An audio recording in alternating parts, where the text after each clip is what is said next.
नमस्कार दोस्तों, स्वागत है आप सभी का एक बार फिर से आपके अपने YouTube चैनल संस्कृत ग्रुप्स पर। आज की बात है साथियों संस्कृत शिक्षा विभाग के साथ-साथ सामान्य शिक्षा विभाग में किस दिन परीक्षा परिणाम घोषित किया जाएगा?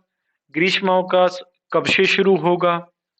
कैसे परीक्षा परिणाम सुनाया जाना है या कोई उसके दिशा निर्देश या उसके कोई आदेश से संबंधित कल का एक सर्कुलर आप सभी के साथ साझा करना चाहता हूं। हालांकि व्हाट्सएप ग्रुप्स के माध्यम से ये ऑर्डर आप सभी तक पहुंच गया होगा, फिर भी इस वीडियो के माध्यम से इसी ऑर्डर को समझाने का प्रयास किया है। साथियों, कल जो एक ऑर्डर जारी हुआ है निदेशक माध्यमिक शिक्षा निदेशालय बीकानेर के द्वारा 29/4/2022 को कल का एक ऑर्डर है जिसमें समस्त जिला शिक्षा अधिकारी और समस्त संयोजक जिला समान परीक्षा योजना समस्त जिले को वार्षिक परीक्षा परिणाम की शाला दर्पण पर प्रविष्टि के संबंध में एक आदेश जारी किया गया है। तो चूंकि सामान्य शिक्षा विभाग के अंतर्गत ये कार्य शाला दर्पण पर होता है, अर्थात बच्चों का जो वार्षिक परीक्षा परिणाम है उसके साथ साथ अर्धवार्षिक, उसके अलावा S1 S2 आदि सभी के जो अंक है वो उनके शाला दर्पण पर जो टैब है उस टैब के माध्यम से, उस मॉड्यूल के माध्यम से अपलोड होते हैं। उस पर शाला दर्पण पर इन अंकों की प्रविष्टि होती है, लेकिन संस्कृत शिक्षा विभाग के शाला दर्पण पर ऐसी कोई प्रविष्टि का मॉड्यूल अभी तक एक्टिवेट नहीं है। इसलिए शाला दर्पण पर आज दिनांक की यदि हम बात करें तो ऐसा कोई मॉड्यूल नहीं है जिस पर शाला दर्पण के माध्यम से वार्षिक परीक्षा परिणाम की प्रविष्टि हो सके। इसलिए सामान्य शिक्षा विभाग में तो ये काम होगा, संस्कृत में नहीं होगा। यदि भविष्य में ऐसी कोई अपडेट आती है 16 तारीख से पहले तो आप सब के बीच में जरूर साझा करूंगा। अब इसमें करना क्या है, इसमें साथियों बताया है कि सत्र 2021-22 की कक्षा 1 से 4, कक्षा 6 से 7 और कक्षा 9 से 11 हेतु वार्षिक परीक्षाओं का आयोजन समान परीक्षा व्यवस्था अंतर्गत 28 अप्रैल से 11/5/2022 के मध्य किया गया है। इनका ये कहना है कि 1 से 4 का और 6 से 7 का ये कार्य तो विद्यालय स्तर पर किया गया था। जी हाँ, विद्यालय स्तर पर ही पेन पेपर के माध्यम से, वार्षिक परीक्षा के माध्यम से जो विभागीय दिशा निर्देश हैं उनके अनुसार जो वार्षिक परीक्षा है उसका आयोजन किया जाना है, जो कि चल रहा है। साथ ही कक्षा 9 और 11 के लिए वार्षिक परीक्षा का आयोजन समान परीक्षा योजना अंतर्गत 28 अप्रैल से शुरू होकर के 11 मई तक होगा। ठीक है। अब इसमें परीक्षा परिणाम घोषणा तिथि भी इसी के साथ ही साझा की गई है। ये देखिए यहीं पर बताया गया है कि दिनांक 16/5/2022 को यानी 16 मई को सत्र 2021-22 का अंतिम कार्य दिवस है। ये भी आपको ध्यान देना है कि इस बार जो शैक्षणिक सत्र 21-22 है उसका अंतिम कार्य दिवस 16 मई है। ये जरूर ध्यान देने वाली बात है, क्योंकि इसी के आधार पर उपस्थिति पंजिकाओं का संधारण होता है, इसी के आधार पर परीक्षा परिणाम संधारित होता है। तो ये जो डाउट है वो क्लियर कर लें कि इस बार जो सत्र है वो 16 मई तक चला है। 16 मई तक सत्र 2021-22 रहेगा। ठीक है। तो सत्र 2021-22 का अंतिम कार्य दिवस 16 मई होने के कारण तत्पश्चात दिनांक 17/5/2022, जी हाँ, शिविरा कैलेंडर के अंदर भी ग्रीष्मकालीन अवकाश 17 मई से दर्शाया गया है। इसलिए 17 मई से अवकाश शुरू हो जाएगा ग्रीष्म अवकाश वाला। यानी कि अंतिम कार्य दिवस आपको 16/5/2022 रखना है। ये आपको अनिवार्य रूप से ध्यान रखना है।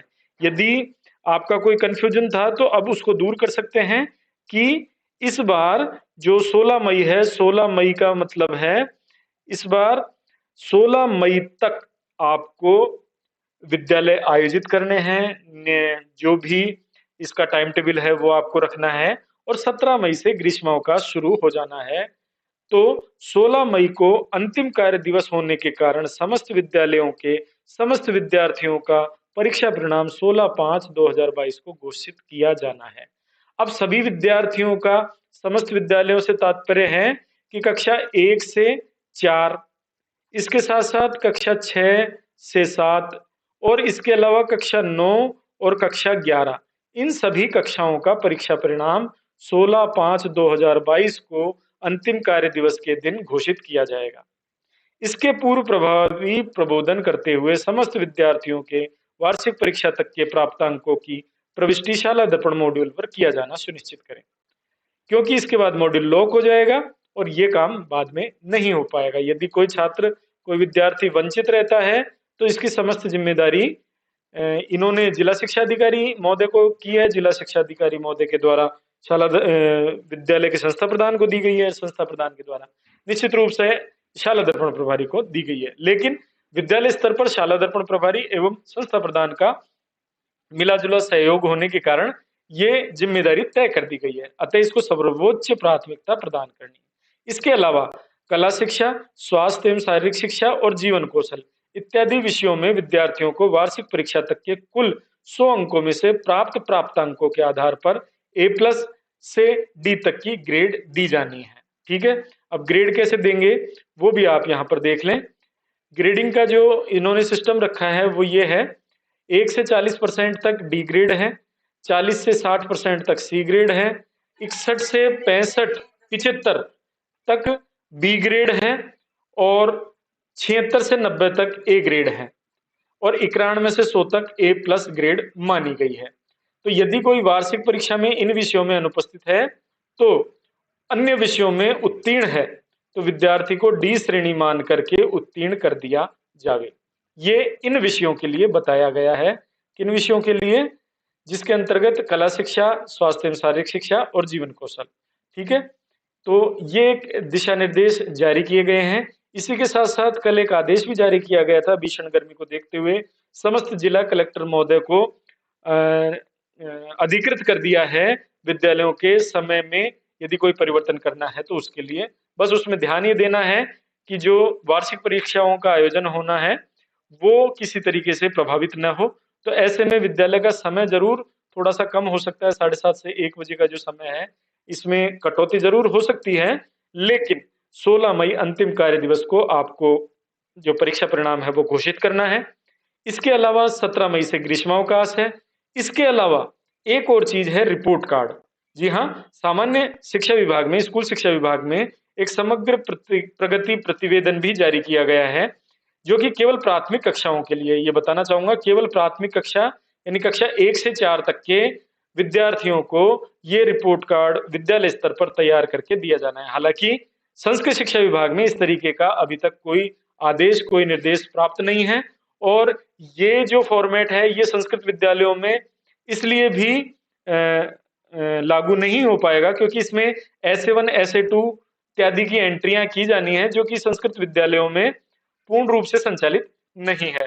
तो ऐसे में संस्कृत विद्यालय के जो शिक्षक महानुभाव है या संस्था प्रधान है वो चाहे तो अपने स्तर पर इसी तरीके का कोई फॉर्मेट तैयार करके वो वितरित कर सकते हैं, अन्यथा विभागीय निर्देशों की प्रतीक्षा करें। ठीक है साथियों, आशा करता हूं आपका ग्रीष्मावकाश से संबंधित कंफ्यूजन, अंतिम दिवस से संबंधित कंफ्यूजन, जो शैक्षणिक सत्र है वो कब शुरू होगा, कब खत्म होगा, उससे संबंधित कंफ्यूजन, परीक्षा परिणाम की स्थिति को घोषित करना है उससे संबंधित कंफ्यूजन और अंक तालिका परीक्षा परिणाम वितरण से संबंधित कंफ्यूजन इस वीडियो के माध्यम से दूर हो गया होगा। मिलते हैं अगले वीडियो में, तब तक के लिए नमस्कार।